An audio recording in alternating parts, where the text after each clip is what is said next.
Okay, the evolution from analog television to digital television has a lot of meaning to a lot of people because it gave us access to hundreds and hundreds of channels, although cable did too, so I think I'm a little bit unclear on that. But digital gave us better quality, and it made it so TV was worth buying, in my opinion. Hold on, my editor is yelling at me. What? It made useless channels. Yeah. Okay, my editor wanted me to point out to everybody that it made useless channels, because it is true that right now I have about 200 channels on my digital television, and I still bemoan the fact that there is never anything to watch on TV, and yet digital television forced me to pay for television, because prior to this I refused to pay for television, thinking that television is actually not something that we should be sitting in front of all the time. So the evolution of analog to digital has made TV viewing better experience in terms of brighter colors. And when I was watching the Red Sox win the World Series, I was able to get some really good shots of what was happening with my high-def TV, although I still think that the guy with the dreadlocks, what's his name? Not Ramirez. I think that he was safe. Otis Ramirez. Again, my editor is correcting me. I do think that he was safe at, oh yeah, it was Ramirez. I think he was safe at home plate that call. But that's okay because they still won the World Series. Have I reviewed a podcast?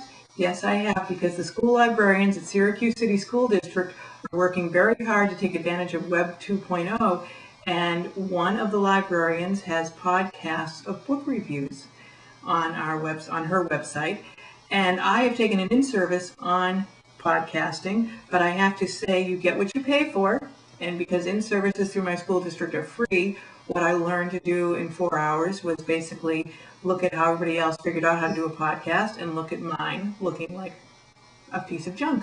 But I have viewed podcasts, and podcasts are changing the way that we get information. Podcasts and RSS feeds are changing how we view media, because I can actually select to see something more in depth. NPR is always telling me to see a podcast, go to their website, and I can find out more in-depth information. Again, my editor is laughing at the fact that I use it for NPR, because my editor uses it to get information on her favorite groups and on her, what was the other thing you used a podcast for? Movies. Oh, and for movies, that's right. And so she's making fun of me for using it for NPR. It was a behind-the-scenes look. Oh, it was a behind-the-scenes look, so that makes it all different. But podcasts and all of that is making a change to media, because when you're interested in a story, now you can get more in-depth behind-the-scenes look at the story, and you don't just have to get the sound bite that you get to catch on the evening news. Video streaming was all the rage in the school district a few years ago. The schools were subscribing to something through public TV called maybe Discovery Video. I can't remember what the name of it was, but they had archival footage of different events in history, and the librarians really got into it, and we started making CDs for the teachers to show, so the teachers could show. For example, one I had was a labor strike in the 1920s, and it was really, really interesting stuff, and we were able to either stream it or to download it to a CD and have the teachers save it year after year after year. At this time in the school in which I'm in, which has about 800 kids, only one teacher still uses the video streaming.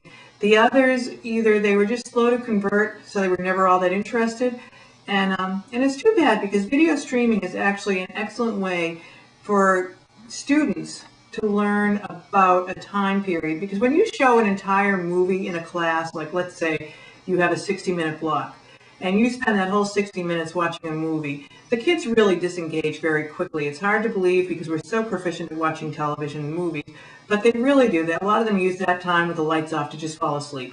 And if you do a video stream where it's only like 2 or 3 minute download, and you just want them to see something about that time period, then they're forced to stay alert and be more engaged in the learning that's taking place. So I really do like video streaming, and I think it's really important. Recently, my district has purchased IPTV, which is getting television through an IP connection onto our computers, which actually works out well for my school, because there's some problem with getting cable into my school building. It has something to do with the neighborhood and disrupting their services.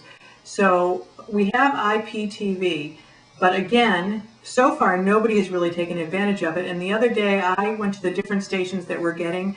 We get Discovery Channel, CNN, and the Weather Channel, but we only get live streaming.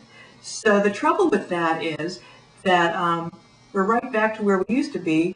If you wanted to watch something on cable TV, you'd have to actually have the show running when you wanted to show it. And even though we could download something, the teachers really don't take the time to read the TV guide to find out when something's being shown on Discovery Channel. But I'm thinking in the winter, I might keep that Weather Channel on in the background just so that I can see what's happening in the outside. Oh, my library doesn't have any outdoor windows really. So it will be very interesting to see when the reports come up that schools are closing all around us, so then I can start whining in the office about how we should be going home too. And that's how I'm planning on using IPTV, although I do think there are probably many more and better applications. The fact is, that'll satisfy me. And that's my video blog.